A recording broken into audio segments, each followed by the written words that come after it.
جان بوجھ کر شریف مکہ سے ہار گیا۔ صہیونیوں نے کی یہ بڑی پلاننگ آل سعود کو بھارا۔ آل سعود جو ایک یہودی خاندان تھا، اسے بڑی پلاننگ سے لا کر یہاں پر آباد کیا گیا تھا اور عربوں کو ان کے حوالے کیا گیا۔ آج بھی یہ یہودی النسل اور یہودی الفکر سعودیہ ہو یا آل نیحان ہو، پورا عالم اسلام میں انہوں نے اسرائیل کے گویا نمکخوار بنے ہوئے ہیں۔ شریف مکہ کی زندگی آخری دن قبرص میں رنج و الم کی حالت میں مرض کا شکار ہو کر مر گیا۔ اس کا بیٹا فیصل، جسے برطانیہ نے عراق کا حاکم بنایا تھا، کام نکلنے کے بعد اس کو علاج کے لیے لندن بلایا، زہر دے کر ہلاک کر دیا۔ آج تک پاشا اور شریف جیسے لوگ ملت اسلامیہ کے لیے ایک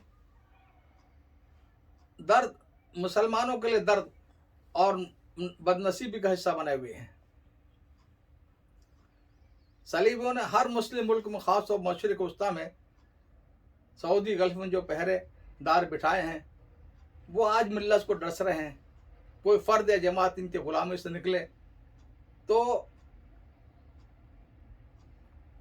دوبارہ پھر اپنے آقاؤں کی مدد سے اس کو بے بس کر دیتے ہیں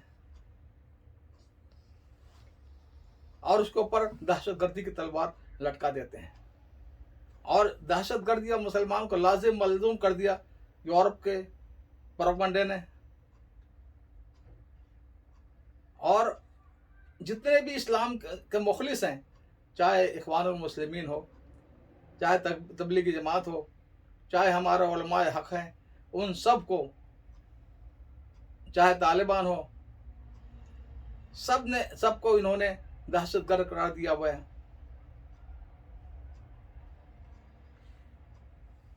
اور امریکہ اور یورپ اس پر متفق ہیں کہ بس مسلمانوں کو ختم کرنا ہے، یہ دہشت گرد ہیں۔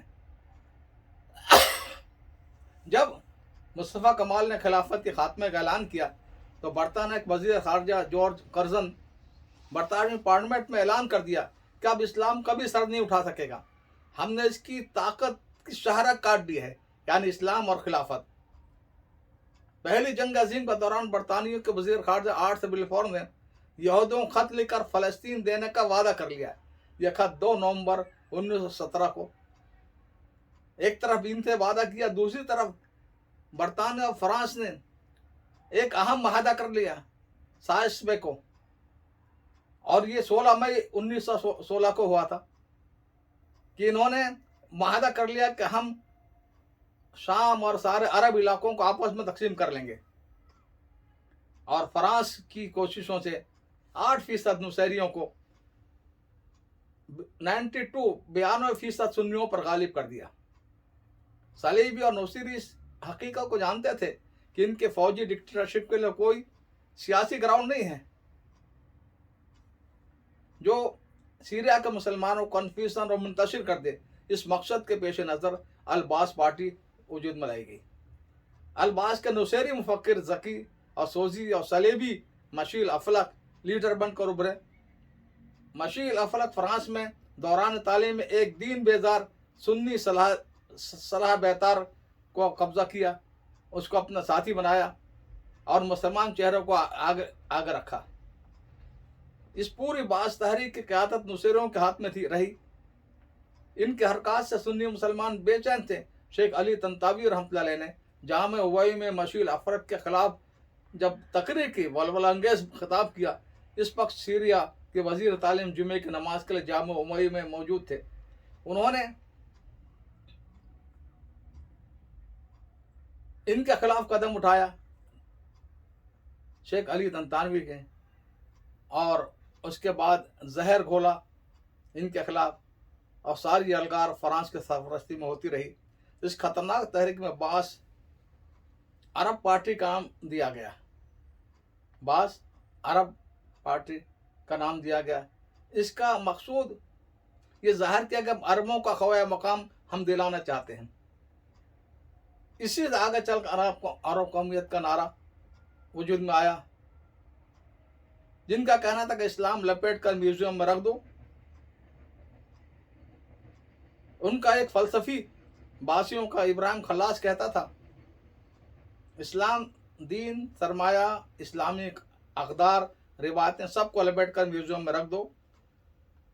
ایک عرب باسی شاعر کہتا ہے باس میرا رب ہے جس کا کوئی شریک نہیں، اور عرب قومیت میرا دین ہے جس کا کوئی ثانی نہیں. آگے نصیری کہتے ہیں کہ اسد، حافظ الاسد ہمارا رب ہے اور باس ہمارا رسول. اسی خبیث گروپ نے فوجی انقلاب کر کے سیریا کے اقدار پر مکمل قبضہ کر لیا اور سنی مسلمانوں کو فوج سے نکال کر باہر کر دیا. آئندہ کے لیے فوج کا دروازہ مسلمانوں پر بند کر دیا. یہ 8% اس پر 92% پر غالب آ گئے فرانس کی نگرانی میں، اور یہ مسلمانوں کا ایک ہی راستہ ملازمت کا چھوڑا کہ دوسرے مسلمانوں کی جاسوسی کریں. موقع ملتے ہی 1967 مشیل افلق گروپ نے فوج بنائی اور سنی مسلمانوں کو قتل عام شروع کر دیا، اور عراق میں اپنے قدم جمائے، وہاں بھی زہر کھولا. حافظ الاسد نے جو پہاڑوں میں جو رہتے تھے نصیری، ان کو بلوا کر فوج میں بھرتی کیا. ان کا تناسب اتنا بڑھا دیا کہ سیریا کے ریڈیو سے باس پارٹی کے پہلے انقلاب کا اعلان کر دیا. اور یہاں تک کہ اسرائیلی جاسوس ایلی کوہن، اس نے اعلان کیا تھا یہ 1967 میں عرب اسرائیل جنگ کا، جو عربوں اور مسلمانوں کی تاریخ کا عظیم ترین سانحہ ثابت ہوا. اور اس کے بعد یہ الباس کے نعرے کے تلے نصیری پوری طرح پر قابض ہو گیا عرب دنیا پر.